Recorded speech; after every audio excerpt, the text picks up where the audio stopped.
Again, good evening everyone and welcome to my class. Again, 안녕하세요. And then next, let's continue our class. This is the final slides for the macroeconomics. Yay! Final slides for macroeconomics. So last night we discussed about the monetary policy, right? Business cycle. We discussed about the unemployment and employment rate in the Philippines, ganon, and other types of kinds of employments. And aside from that, we also discussed about kinontinue natin yung inflation, mga disinflation, deflation, inflation, yon, stagflation, yan.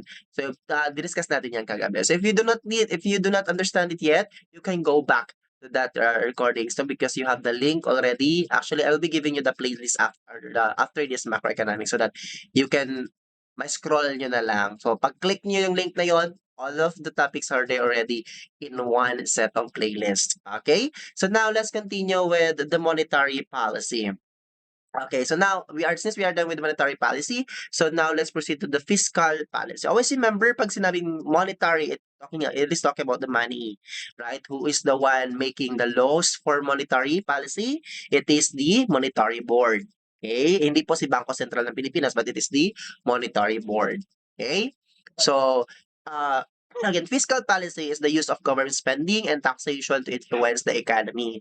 Governments typically use fiscal policy to promote strong and sustainable growth and reduce poverty. You know, during my master's degree, this is actually my master's, and I major in fiscal policy.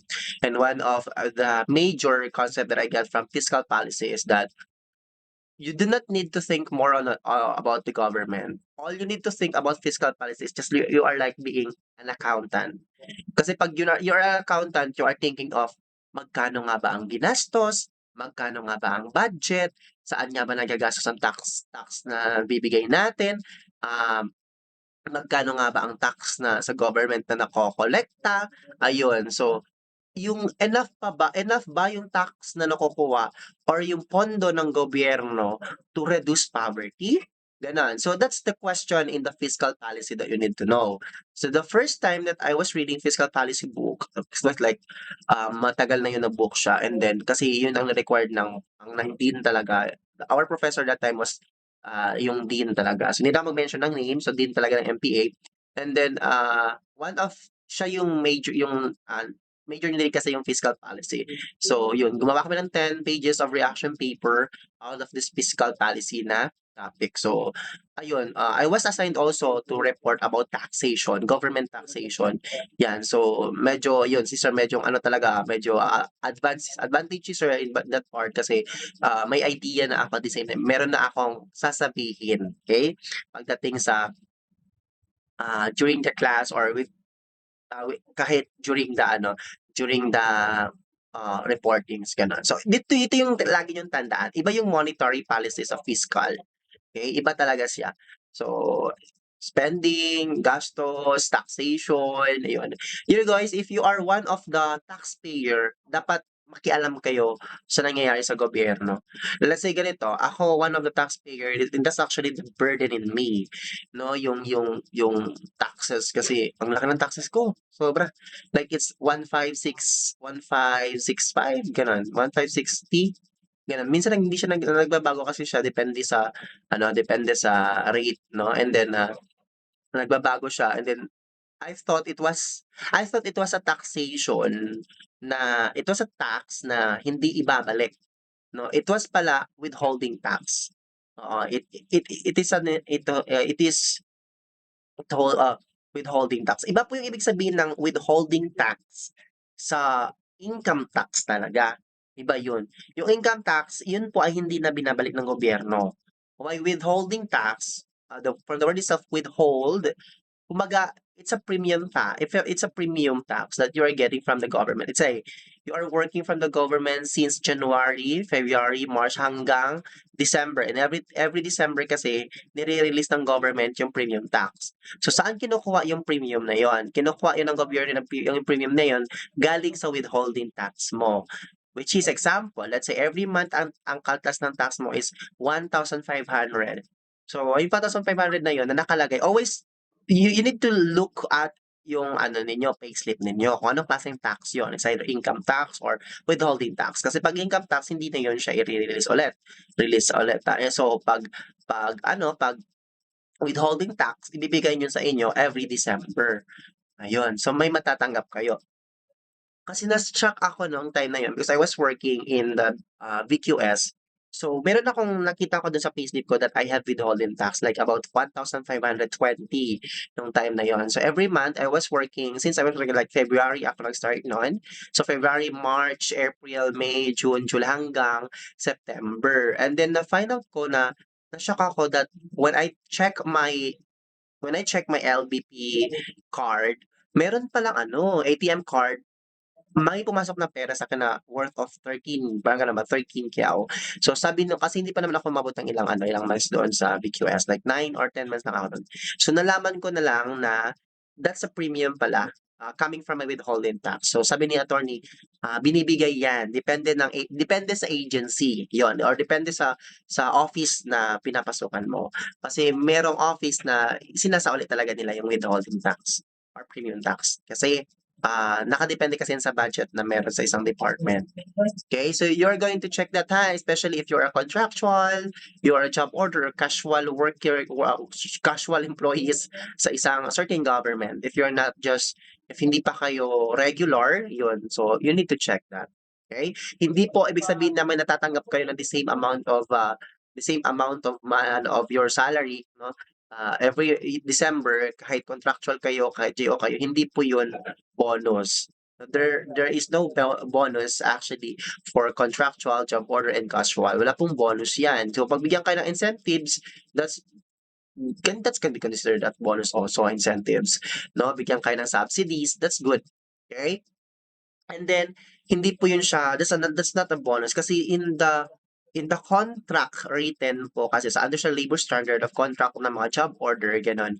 At saka, ano pa ba, casual, no? Basta hindi pa regular na employees na nakalagay talaga sa contract that you will not be receiving a bonus. At siguro it depends siguro if this certain agency or certain office, meron silang malaking budget. If they have budget, so they will going to maximize their budget and they'll give you a bonus. Example lang 'yan. Pero hindi pa ako nakakita ng gano'n. Okay, wala pa akong naririnig na ganyan coming from a different offices. Okay, so that is fiscal policy. At least you have already idea about fiscal policy. Okay? Now, in fiscal policy, one thing that also that we discuss is about this tax, okay, taxation and the tax burden. Always remember na yun ang talagang mabigat sa part natin is yung nag-aano tayo, ano ba tawag doon? We are, ano tawag doon, no? We are bringing burden like, bakit tayo kumakarga ng ganitong kabigat na problema, like ganun ba, ng taxes na let's say, tayo nga nagbabayad tayo we are the taxpayer, right? If we go to municipal hall or city hall, we go to registrar, we go to somewhere like magbayad ng tax or mayroon tayong i-inquire sa kanila magalit pa sila sa'yo, right? Like, yung mata nila, tapos mag-ano pa sila sa'yo, sabi nila sa'yo, "Ano man, kailangan mo? Kita mo busy ako," gano'n, gano'n. 'Pag ako ginanyan, one time merong nangyari yun sa sorry ha, share ko lang sa inyo kung nangyari. One time kasi nag-asa ako ng tax declaration sa aming assessor. And then, tinasan ako ng kilay. And then, nagalit ako kasi ako noon kasi marami akong problema. Tapos tinasan ako ng kilay. Tinasan ako ng kilay. Tapos sabi niya pa sa akin, hindi daw dapat ako doon nag-inquire kasi hindi na naman daw sila nag-provide ng ganon. Sabi ko pa, nung nagtaas siya ng kilay and then hindi niya kasi alam na yung boss nila is kilala ko din yun. So here comes na paulit-ulit akong bumabalik, hindi niya ako sinasagot ng tama. O yun, sinabi ko sa kanya, "You know what? Every time, I receive my salary is deducted because of the withholding tax and I pay taxes to the government. And that's the reason why you have work and why you have salary. It is because of my tax." Oh, sabi ko sa kanya sabi niya sa'kin, "Ay sorry sir." Sabi niya sa akin. So nawala yung pagkamaldita. Kasi sabi ko sa kanya, basta 'wag lang talaga ako inisin, 'wag lang ako like, yung bang yung bang ano ba yung tawag dun, yung 'wag lang i-explode yung bomba na yun. Kasi 'pag once na-explode yung bomba na yun, talagang wala. tahimik na lang. Yun, sabi niya sa akin, sabi ko sa kanya, you serve in the government and you should serve me. Kasi the gov is not, hindi po ibig sabihin na like, you are a mayor, you're a president, gano'n. Dapat ano, dapat upo ka lang, gano'n. Hindi, dapat, kasi nga, the reason of that, we have a leader because they need to serve the people. Yun. So, ano yung concern ng people? Of course, they're going to serve it. Okay? So that's the problem. Okay, so wag po kayong matakot. If you're a taxpayer, wag kayong matakot sa mga research ganyan. Taasan nyo din ng kilay. Ano niya din, ganun nyo ng mata. Lakyan nyo ng mata. Lakihan nyo ng mata. Isa din yun. Mga ano yung mga, at least binibigyan ko na kayo po ng ano na idea on how to back, no? To ano, to back na lang, to fight, no? To fight your rights. Yun. So there are types of taxation. So we have direct tax and then we have the indirect tax. Direct tax, example is the income tax because yung nagre-receive ka ng salary, it's already been deducted. So pag nag-deduct na, meaning uh, that is already deduct from your salary, that's an income tax. So depende pa yun. Actually, yung withholding tax is also part of direct tax. Kasi, example, let's say ang sahod mo is 15,000. Tapos ang binigay sa'yo ng empleyado mo, sorry, binigay sa'yo ng company is ah, 13,500. So, yung 13,500 clean na yon is already your income talaga. That's your net income already. So, clean na yon kasi kinaltasan ng 1.5 na withholding tax. So, that is actually a direct tax kasi directly kinakaltas siya doon sa iyong kinakaltas siya doon sa iyong ano, sa iyong sahod. Sir, yung ano ba, yung let's say ah Pag-ibig, SSS, PhilHealth, 'di ba directly na tinatanggal or kinakaltas naman 'yan sa sahod? 'Di ba that's a good question? Actually, yung SSS, Pag-ibig, PhilHealth, yung mga gano'n, they are not under tax. They are transfer payments. Okay? They are not tax, they are transfer payments and it is our also responsibility to provide kasi nga ano tawag dun 'no, it's a benefits coming from the government, after paying taxes. So, if you are working in a government guys, meron kasi itong mga kinakaltas na mga benefits, right? So, you are going to check it from time to time. Kasi sometimes, hindi yan napapasok sa account mo. Masyak ka na lang, yung tambay, ang laman 30,000 pesos ang PhilHealth. Tapos sa'yo, zero. Zero. Eh, ikaw nagwo-work ka sa government. And then if you're going to ano, 'pag na-hospitalize ka na, masho-shock ka na lang 'pag sinabi, bakit wala lang yung PhilHealth ko?" Gano'n. So, you need to check it. Ako everytime na chine-check ko siya, chine-check ko yung laman ng aking PhilHealth, SSS at saka ano, wala akong Pag-ibig kasi, wala talaga akong Pag-ibig guys. Wala akong Pag-ibig. Yun, so that's direct tax. Pero hindi kasama dun ha. They are all considered as transfer payments. Okay? Number two, we have this what we call indirect tax. Okay, so pag the indirect tax, they are also known as excise tax or excise tax. Kumbaga pa, may ibang term yan eh. When I was 40 years, sabi ng teacher ko na major sa ARPON, sabi niya sa economics, yung excise tax daw, actually she was my favorite talaga na ano na teacher because that's the reason why I love economics. Before when I was high school, I really love listening to my teacher because she always teaching us a good way on how to understand economics.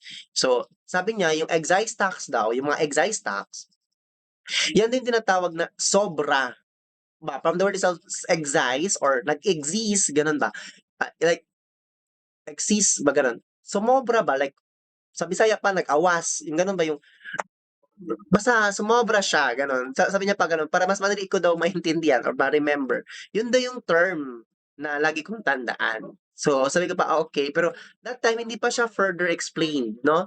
So, pagpasok ko ng college dun ko nalaman na indirect tax or excise tax, example niyan is yung mga VAT, value added tax. Kaya pala sinabi ng teacher ko is like exist or sumobra ng mga ano, kasi nga hindi pala siya directly na nabibigay sa government yung tax na yan.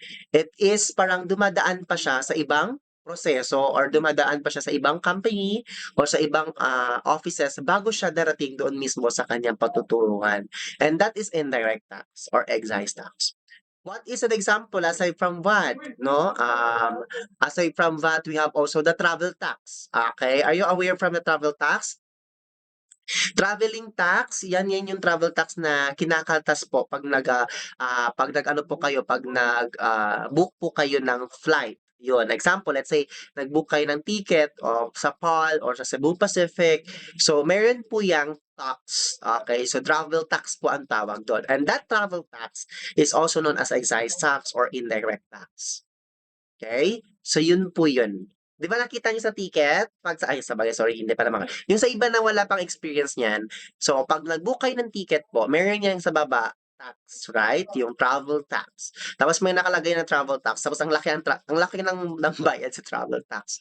Yun. Kasi you know what's the reason kung bakit meron travel tax? Ganito ang mangyayari. Let's say, hindi mo siya na-consume or na-consume yung ticket mo. Okay? Hoy, di mo mailom yakoy. Bastos mo ron. Aron. So, kuan. Sorry. Ayun, so, by the way, yan. Continue tayo. So, example, yung tax. Sorry, guys. Travel tax. So, yung travel tax na yon, let's say, ganito ang mangyari. Hindi mo na-consume. Example, bukas yung flight mo, hindi ka example, kahapon yung flight mo, so hindi mo nagamit, hindi mo na-consume yung ticket na yun, yung flight mo yun, na yun. So, gusto mo makuha yung ano, yung pera, so yung pera or parang sabi no, refund kasi nga hindi mo daw nagamit. So hindi na yung kasalanan ng ano ng airlines. Kasalanan mo na yun kung bakit hindi ka nagpakita nung time na yun. But you can get the tax. Okay, sabihin mo lang sa kanila na hindi mo na consume or hindi mo na ano yung ano na yun, yung ticket na yun sa mga dahilan na ganito. So yung travel tax, binabalik yun. Yun, binabalik, kinukuha yun. Pwede mo yun kunin ulit. Yun, pwede mo siya kanin. Basta bigay mo lang yung resibo at saka yung ticket mo. And then, aside from that, example, let's say, nag-book ka, and then next week yung flight mo. Ngayon nag-book ka, and then mga ilang araw, kinancel mo, matagal pa yung flight mo, kinancel mo yung book mo. So, hindi na mababalik yung exact amount na bigay mo doon sa airlines na yon, yung nag-book ka sa airlines na yon. Ang makukuha mo na lang is yung travel tax. And that's the reason also of the tax, travel tax. Naintindihan? So that's why indirect tax ang travel tax. Okay? Kasi pag sa government yun, pag hawak agad yun ng government, mahirapan ka na agad ano, mahirapan na mag-release. Kasi it will takes time to release. Yan. Okay, so that's an example. So lumalabas yan sa board exam. So another for taxation and tax burden is we have yan. So these are the types. So we have tax burden is the ratio of the tax. Yes, correct. It's either, yeah, both. Either domestic and international flight, they have po tax. They have tax traveling tax. Yes, they have travel tax because my aunt, sabi ng auntie ko, nagbayad na sila ng travel tax when they were in Saudi Arabia. Ayan. So we have taxation and tax burden. Tax burden naman, the ratio of the tax to a payer's income. So ano ibig sabihin yan? Pag sinabing tax burden, the ratio of the tax to a payer's income. So yung bigat ba kung gaano kalaki yung babayaran, it means ratio. Okay? So there is a three types. You have progressive tax, proportional tax, and regressive tax. Ito laging lumalabas sa board exam. 100% din lumalabas ito sa board exam. Makinig mabuti. Pag sinabing progressive tax, if the assessment on the rich is greater than those on the poor, meaning kinukuhaan ng tax or mas malaking tax yung mga mayayaman compare sa mga mahihirap. Kaya siya tinawag na progressive. From the word itself, progressive, meaning kung sino yung mayaman, progressive, di ba pag sabing progressive, mayaman or rich, di ba?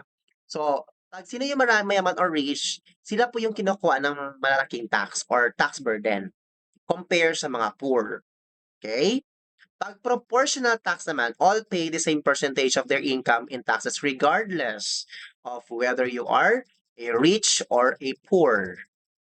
Okay? So kahit mayaman ka man o mayaman ka man or pobre, ganun. So the same tax 'yon. na makakatas, equal. So that is proportional tax.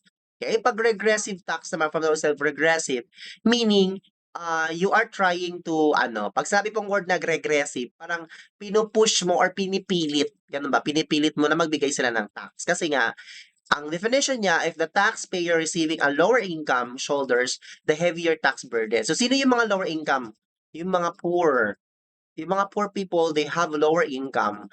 They have lower income and now they are pressing these people who have lower income to pay taxes. And that is regressive. Kaya nga tinawag siyang regressive because you are parang pointing them na, uy, you gonna pay it, you need to pay it. Example, si Tommy, lower income si Tommy, yung magsabi ako kay Tommy, magbayad ka talaga ng tax mo, bayad ka ng tax mo. It is regressive tax. Kasi I'm pushing Tommy to pay. Oh, kahit poor or lower income si Tommy. Yun. Let's say we have si Ong. Si Ong is a progressive tax. Rich people si Ong. Tapos sabi ni Ong na, actually, mga Ong naman, mga mayayaman naman talaga yan eh. Yun. So, progressive tax, yun. Pag sabi na agad ni Ong na, bakit man ako magbayad ng malaking tax? Wag ka magawa, wala kang magawa. It is progressive tax. Pag progressive tax, kung sino pa yung mayaman, sila talaga yung mga malaking taxes. Ayun. Okay? So that is progressive, proportional, regressive tax. Okay? So what if dili magbayad og tax, mag-decline unsa si consequence? Actually, meron yun actually taxes naman is a voluntary. Voluntary po 'yan. It's a voluntary. Meron naman pong way if you don't want to pay taxes. You are going to file ano, puwede po kayong mag-file ng ako nagfa-file ako nun, yung exemption, tax exemption, oo, nagfa-file ako nun, oo.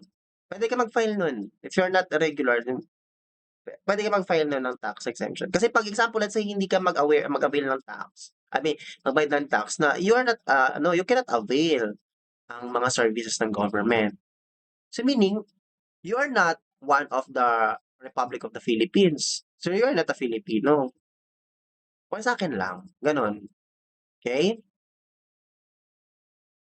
Bakit gusto mo? Sige, bigyan kita ng free consultation for business tax. Sabihan mo sa akin, chat mo na lang ako, Ma'am Watch, ha? Kasi alam ko parang may problem ka ata sa business. Sir, ga-exempt lang sila if yes, there's an exemption in the ed there's an exemption po sa 'pag may anak. Let's say, ang bawat inanak po kasi let's say si Tommy at si Ong, gano'n. Ay hindi, andito si Jude? Dito pala. Okay, let's say si Jude at saka si Ong. Okay. So, si Jude at saka si Ong ay mag-asawa. Kung ako ay mag-aasawa, ang pipiliin ko, ang pipiliin ko anak ng Chinese. Ong siya, Ong ako, ong-ongan kami. Ayun, so si Ong okey, si Ong at saka si Jude. Scroll lang. Si Jude, may anak sila. Siyempre 'pag may asawa gano'n, 'pag may asawa na may anak sila na ano, 'pag asawa na sila dalawa, si Ong 50% 'yun, sa taxes si Ong 50% and then si Jude 50%. Tapos 'pag may anak na silang dalawa, yung anak nila automatic 'yun na 25% ang kaltas. Let's say ang tax ni Ong is 1,500. So yung 25% nun kaltas yun kasi nga, nang dahil may anak siya, oo. So wag sabihin na kailangan pala 4 ang anak sir, para wala na talaga. Hindi po yun. If you have 2 children, that is already considered as hindi ka na magbabayad ng tax. You are under tax exemption because you have 2 children, oo. Considered na yun kasi nga ikaw tsaka yung asawa mo 50-50 nga kayo, 50%, right? 'Pag may dalawang anak kayo, 50% yun sila dalawa kasi 25-25% silang dalawa, right? So, automatic na yun na tax exemption na kayo. Basta sabihin mo lang you are married and then you are going to provide birth certificate sa mga anak ninyo na you are the parents of those childrens. Naintindihan? Uy, parang ako nag-aano, nagle-legal Nagle-legal consultation. I know you want to learn more about this fiscal policy. I know that. Kasi, siyempre, pagdating ng panahon, magiging nanay din man kayo tsaka tatay, right? So, at least you have these things na you know these things already. Tapos sa mga business, ganito, you know these things already. Okay? So, bakit saan mo natutunan yan, sir? Of course, when reading book. Okay, you read books. You watch news, gano'n. Okay, taxation and tax burden. Okay? Specific tax and ad valorem tax. So, specific tax refers to the excise tax imposed, which is based on the weight or volume capacity or any other physical unit of measurement. Again, yung specific tax at saka ad valorem tax, they are all under excise tax because they are indirect tax. Specific tax, ang basis po ng tax na yan ay kilo. Kinikilo nila yung volume bawat kilo. Di ba example, let's say ganito. Ah, ilang kilo ng meron din ganyan. Aside sa kilo, yung by bundle din. Kasi meron ganito, yung egg kasi tina-travel yan from Zamboanga to Basilan. May mga eggs kasi yan, mga balut eggs. Na-travel from Zamboanga to Basilan. And then, madami yun. May mga chine-check kami dati. Tapos may nibigyan namin ng permit. Tapos, mga balut eggs pa. Ay, pero hindi yun siya luto. Uncooked yun. So, tinatanong namin sila kung paano yung ano, yung papers. May binasa ako doon, ito sa specific tax. Kasi specific tax siya under kasi nga, nakadepende kung ilang bundles. Tapos doon siya naka-base yung taxes niya. Yun. Yung ad valorem tax naman, one also of the specific tax also yung ano din, yung sa chicken, yung sa broiler, yun, sa Magnolia. Isa din yun kasi tina-travel nila yung chicken from Zamboanga to Basilan, especially 'pag hari-raya maraming ano talaga, it's in demand talaga. Yun, specific tax talaga sila under kasi nga volume kung ilang kilo, ilang tons yung pinapadala nila from Zamboanga to Basilan, yun. And then we have ad valorem tax. Ano yung ad valorem tax? Yung ad valorem tax naman refers to the excise tax which is based on selling price or other specified value of the goods or article. So, ibig sabihin ng ad valorem tax, nakadepende yan. Sa ad valorem tax, example din ng ad valorem tax dyan is yung book. Okay, yung mga libro. Under yan ng ad valorem tax. Bakit? Nakadepende yan. Example, yung amount ng isang libro na yan is worth of 200 pesos. 250 pesos. Tatanggalan yun ng tax. Meron yung percentage, parang 12% ata or 10%. Di ko alam. 8, ganon. Hindi ko pa talaga alam yan, yung talagang based on the ad valorem tax. Pero soon, ma-express ko naman talaga, ma-elaborate ko. Siguro by final coaching, ma-elaborate ko naman siya ng mabuti kung magkano yung mga percentage. Kasi may mga list yan. Pero hindi naman yun lumalabas sa exam. What if lang? What if lang? Okay, you have already the idea. Kung what if lang talaga, kung may business kayo na ganito. Okay? So meron yan. Example, sa bundle na ganito, meron specific tax. Ganun, sa book na to, meron specific tax. Ganon. So, by percentage po ang ano po. Percentage yun ha, hindi siya amount. Percentage po ang basis. Okay? Sa selling price. Again, specific tax, volume or weight, tsaka physical unit measurement, yung by bundle, by box, ganon. Pag ad valorem tax naman, yun mga selling price, kung magkano yung price talaga, yung ng goods or articles. Okay? So again, this one is also a syntax. Lumabas dito sa board exam yung syntax. Pag sinabing a syntax is an excise tax. So excise tax po yan kasi indirect tax on specific goods and services due to their ability or perception to be harmful or costly to society. What are the best example for syntax? Tabako, alcohol, tanduay, emperador, wine na yung wine na mataas ang alcohol, yun, they are harmful to the health of the people. So that is a syntax. Malaki po yung taxes nila.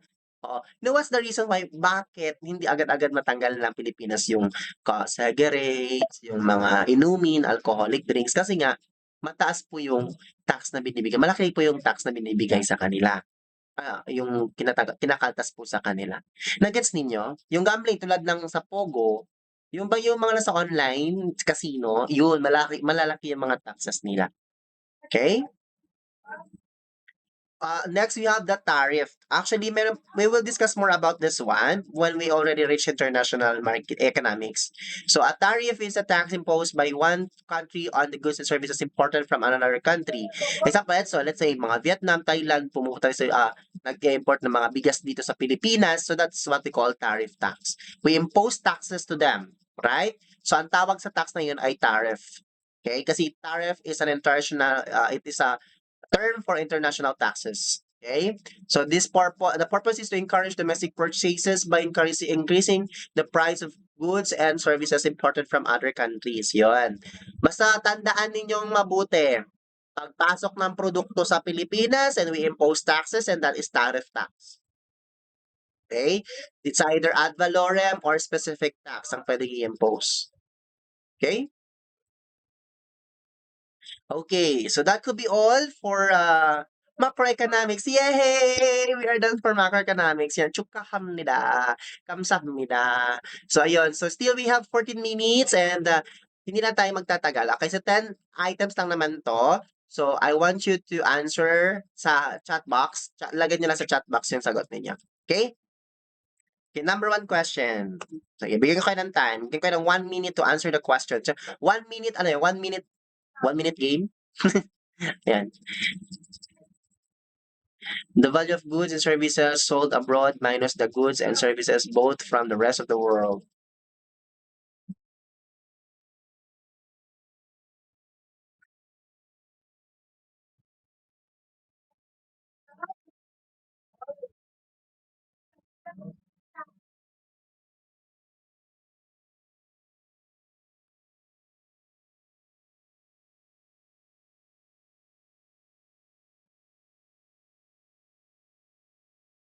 Ano sagot ninyo? Lagay ninyo sa ano.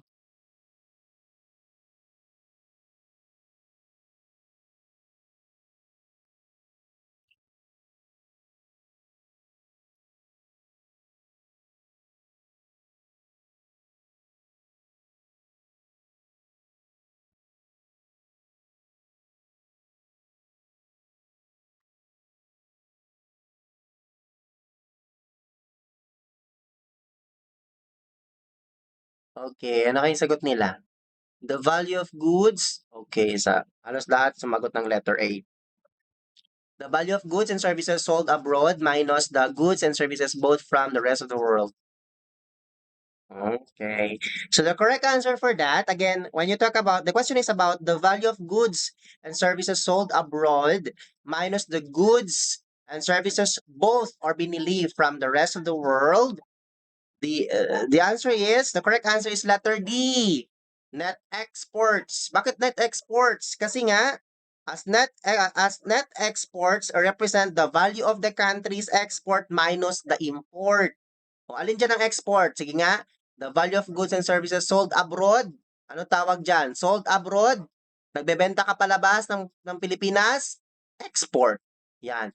Minus, ay naku, ganito yan yung X minus M. Minus goods and services na binili both from the rest of the world. So pag the rest of the world yan, that meaning import. Yan, both binili mo na galing sa ibang bansa of the rest of the world. So import yun.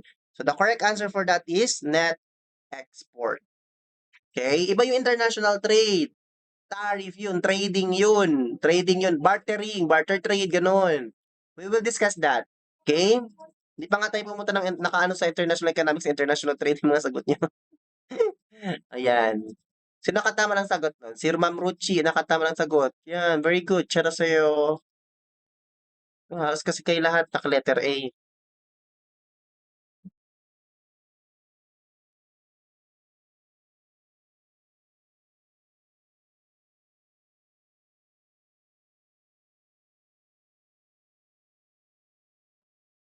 Okay, for number 2.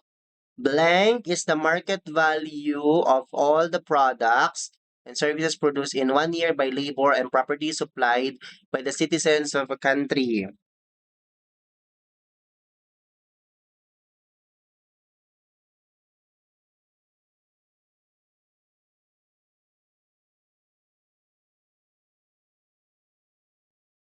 Ano sagot? B, B, B, A, A, A, A. Na, expected na talaga to ang macro postes, konti lang talaga ang scores. Okay, what's the correct answer? Blank is the market value of all the products and services produced in 1 year. So, napoproduce ng 1 year. So, alisin nyo na yun. I-scratch nyo na yun ng statement na yan kasi ano lang yan eh, sa gaba lang, by labor and property.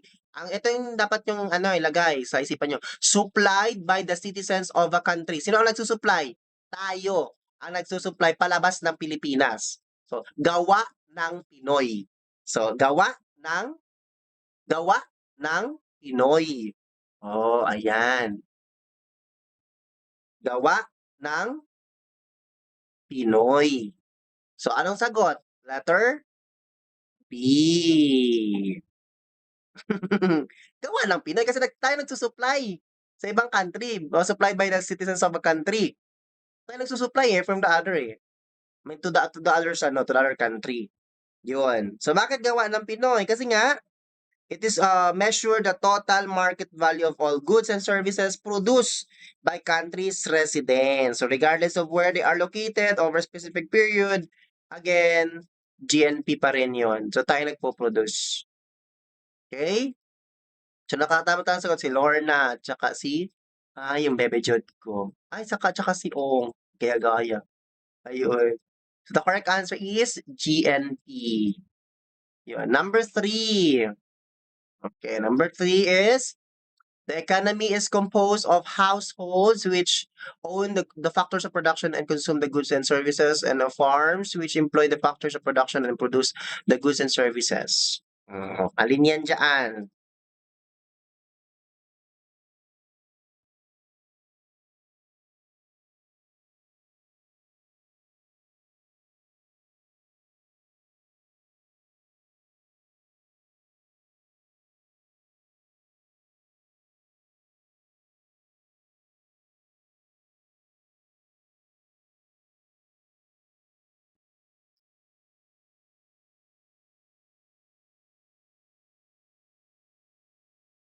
Can you still remember yung circular flow model?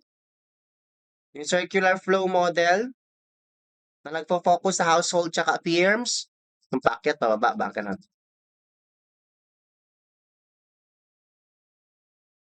You still remember that?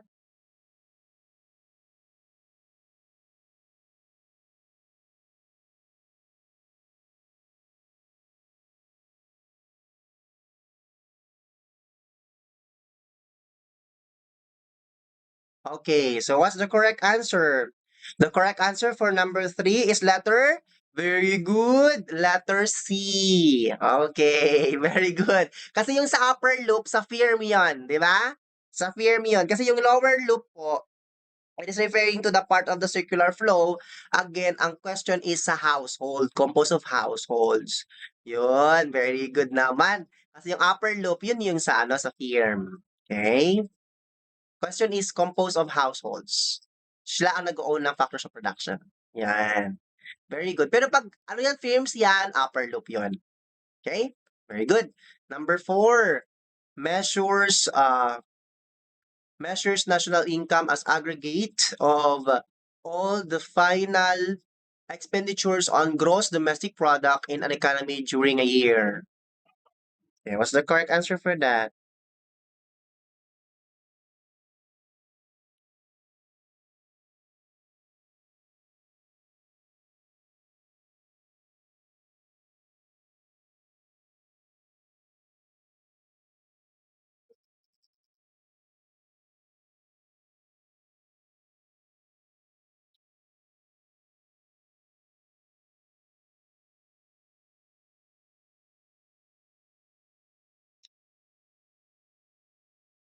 O, sino makasagot ng letter B?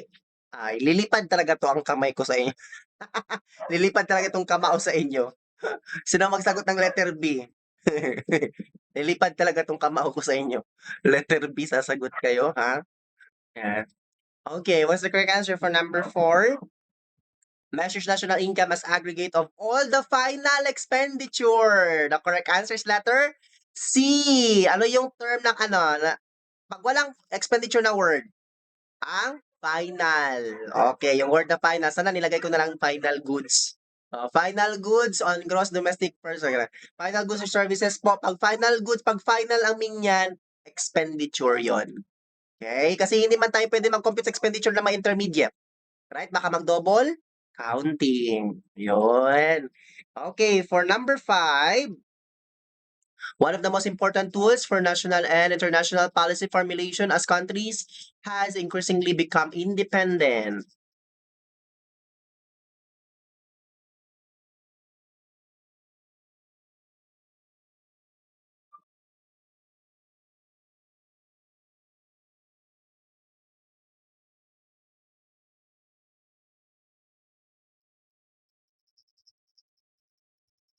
Okay, what's the correct answer?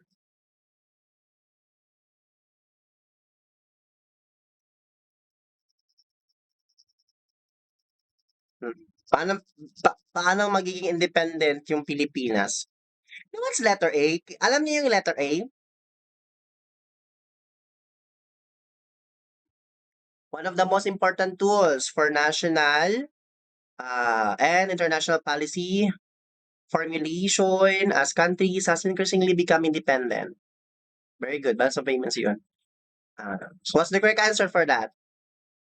Okay, the correct answer for number 5 is ah, ay napakasimple. B, monetary policy. Monetary policy yan, okay? Sinabi ko na yan sa klase eh. Most important tools yan para po maging independent yung isang country, dapat po meron tayong monetary policy. 'Di ba? And who is the one making monetary policy? A monetary board. And saan nagkikita si monetary board? Sa Bangko Sentral ng Pilipinas. Hindi po balance of payment. Okay? Alam ko meron yan sa GE eh. Balance of payment ang sagot. Hindi, that is letter B, monetary policy. Key tool yan ha. Again, key tool. Key tools yan. What? To use by the governments and central banks para kontrolin ang money supply, interest rate, tsaka inflation. Kaya yun, magiging independent na tayo. Kasi we know how to control already and how to manage. Okay? As actually, we still have 5 items pa naman here. But, ano na lang, sa post-test na lang kayo magbawi. Ayun, post-test, I'll be sending the post-test tonight and then I hope na magsagot kayo ngayon ng post-test sa macroeconomics para wala na kayo problema. And then also the answer key with rationale, nasa last part ng inyong post-test. Ngayon ha, gawin ninyo yung post-test ninyo, sagutan ninyo ngayon, tapos I need your scores tonight before you go to sleep. Okay? So, yan lang muna sa ngayon. Maraming salamat sa pagsama sa akin until the end of our presentation. And we are the for macroeconomics 축하합니다. 감사합니다. Yan. So, tomorrow, sorry. Hindi pala tomorrow. By Tuesday, rest muna tayo ng 1 day. By Tuesday, we'll now proceed to International Economics. Yay! International Economics na tayo. Then after International Economics, Agricultural Marketing na tayo after. Okay? So, ayun, thank you very much everyone. 감사합니다. 축하합니다. Nel Buayo. See you tomorrow and enjoy the rest of the evening. Ciao, ciao. 안녕히 주무세요. 안녕히 가세요, everyone. Bye-bye.